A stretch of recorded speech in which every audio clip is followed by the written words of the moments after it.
So we've had very good negotiations today with Iran, getting a lot of the things that they should have given us a long time ago. We'll see how it works out, but they're very good, moving along very nicely. They've destroyed a lot of additional targets today. The Navy's gone, the Air Force has gone. Welcome back to the second hour of the Big Money Show. I'm Dagan McDowell, along with my very talented co-host. And with us for this hour, the equally talented Fox Business contributor, Lou Bassanese. Good to be here. Diplomacy, once again, gaining momentum in the Middle East. The market is well supplied, and we are seeing more and more ships go through on a daily basis as individual countries cut deals with the Iranian regime for the time being. But over time, the U.S. is going to retake control of the straits, and there will be freedom of navigation, whether it is through U.S. escorts or a multinational escort. President Trump posting today on Truth Social that the United States of America is in serious discussions with a new and more reasonable regime to end our military operations in Iran. But troops are moving and threats are escalating. And there are threats in that Truth Social post about Iran's oil and energy installations and facilities. Threats, I'll note. Lou, how do you read this with a focus on energy here, there, and everywhere? I think everyone's worried, is $100 oil going to cause a recession, a global recession? Look, no one can argue $100 oil is a bad thing, right? It's got negative consequences. But I think this is more of a fear spike than a fundamental supply issue. Once we get to the other side of this, we know the market's going to return to some semblance of normalcy. There's plenty of supplies. So I think, and we've been talking about this in previous weeks, Jackie, about the president's got to do it right. And if it takes a little bit longer, it's better than having to go back. And then you will be accused of doing it wrong. So we got to open up the straits again. I think the energy prices normalize pretty shortly thereafter. And you got to look, you're probably in a world that post-conflict, you're going to get used to $70 to $75 a barrel oil, which is okay. The economy can continue to truck along at 70 to 75. That's essentially an inflation-adjusted price. Oil was the one commodity that never went up really in price when we went through that bout of inflation. So we're overdue for higher oil prices. It's just how long?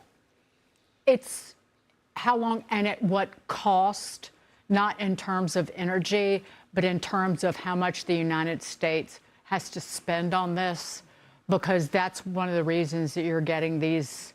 And they're lower today, longer-term interest rates, but elevated interest rates in this environment. And that's not inflation that investors are concerned about. That is just pure excess supply of treasuries coming on the market, more borrowing when we're swamped with $39 trillion in debt now, and they're demanding higher returns. And I can look at, if you go back and how I mentioned it last hour, how badly investors were burned during COVID with the profligacy of the federal government, and they're demanding more to take on U.S. debt and to loan to Uncle Sam in this environment. I agree with you. And I've also been somebody that has been pointing to duration, whether it's for oil prices or other issues, public appetite for this war as well. We're in week 5, just to, keep honest. The original estimate, I remember the president saying with his own, mouth was between 4 and 5 weeks. You've got oil over $100 a barrel. That's making me nervous. And then basically this week, what we're watching is this is like a choose your own adventure. It could go 2 ways. I'm talking to them and I could have a deal for you. Or it could go the other way, and we could be looking at much more severe options, and troops are headed over there, which have, larger implications as well. I think that, at this point, we're in it. I think about the people who don't understand the reasons that we're in it. It's much easier to wait for the beast to poke you, but then, 10, 15 years from now, you are in a defensive position. I understand why President Trump is trying to do this. He's trying to do this to make sure that America and the rest of the world is a safer place without having to get poked by this heinous regime. And so now that we are in it, we've got to stick together and we've got to see the operation through. And we have to have trust in not only our commander-in-chief, but the administration, the military, and the Israelis as well. I agree in the trust. And I think last week I was like kind of negative. I was getting worried about the markets. And I think right now, Brian, and maybe I'll punt to you on this, I'm trying to find that healthy balance between a roughly 10% drawdown, a correction, and sort of like the nervousness of that. Atlanta Fed GDP is at 2%. That's not horrible, but it's not the like what could have been had this not taken place. But I'm trying to balance that approach with that long term that I think you really did a nice job on Friday of hitting us with, that give us more than a month to change the world, right? There's that old phrase like Rome wasn't built in a day. We're trying to literally change the world. Give me a hot minute to do that and give me space to do that. Just from the market perspective, the prediction markets have a 75% odds that the Strait opens by July.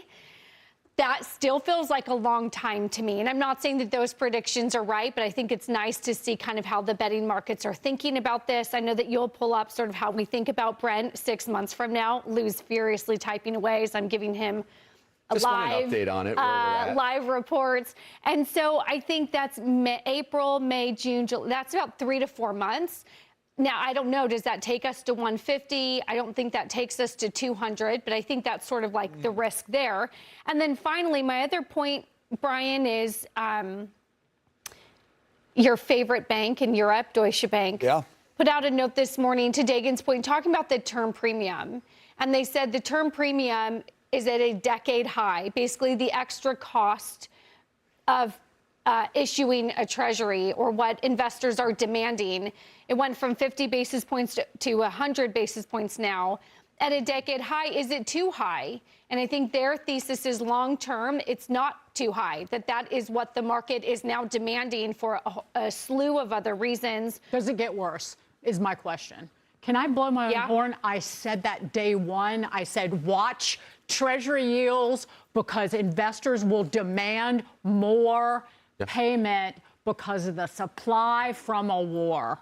Sorry, go ahead. Yep, nope. And on that note, I mean, we talked about $14 trillion. If you're thinking about how to finance our debt, a couple trillion from hyperscalers, plus new issuance or refunding, you know. So anyways, there's a lot going on. But Brian, I come to you on this because I always feel like you do such a good job of balancing the worries of the short-term markets versus sort of the long-term, give me more than 4 weeks to change the world. Well, I'm very comfortable in bear market territory, as you know. As we know. So that's not a problem for me.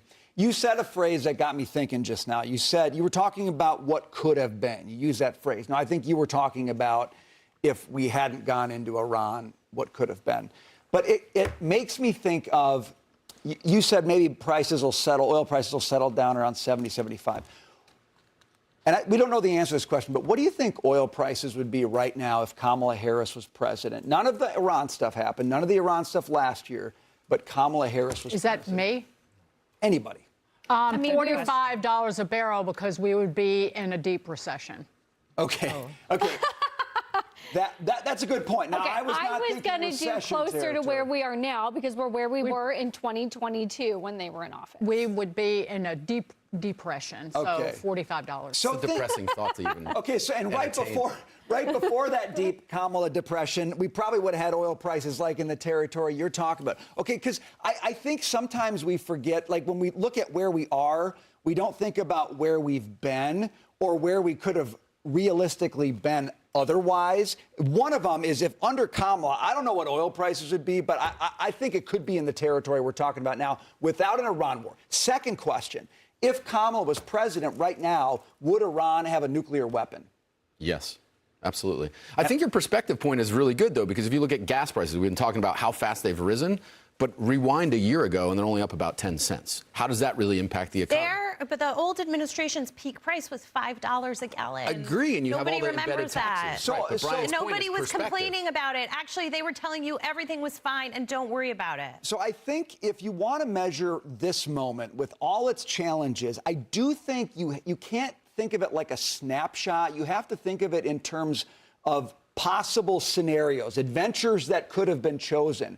And America was somewhat close to choosing an adventure where I think oil prices would kind of be where they are, or we'd be in a deep recession, to Dagan's point, and Iran would have a nuclear weapon, which means not they wouldn't be fighting to maintain control of the strait like they're doing right now, they would have it securely. And maybe traffic would be open, and we would all say, oh, isn't it nice that Iran's not, we're not fighting with Iran and stuff's moving through the Strait of Hormuz. But they would have a chokehold on that thing whenever they wanted to, and there's not a dang thing we could do about it because they could lob nukes at their neighbors instead of sending drones to their neighbors. So that doesn't absolve every decision made in this conflict, but it does tell you, like, you've got to think about where we realistically could be if we didn't have Midnight Hammer and we don't have Operation Epic Fury. And that's a question the mainstream press refuses to even Realistically, consider. I think they would end up using those nukes on us. They hate America. Yeah. People there chant death to America. That is what this regime stands for.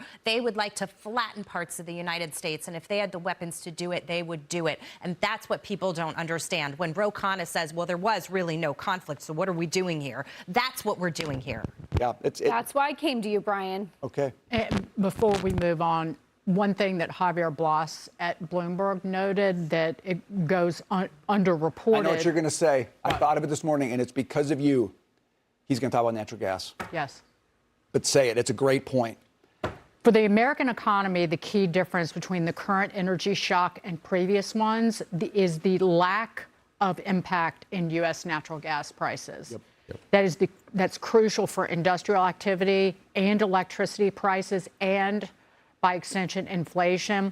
Far less reported than oil, but just as significant. Right now, based on BTUs, British thermal units, in dollars per million, this conflict, nominal price and real price, $3. If you go back and look at Iranian Revolution and different energy crises through the years, Iranian Revolution, it was $6. California energy crisis in 2000, remember Enron, 18.1.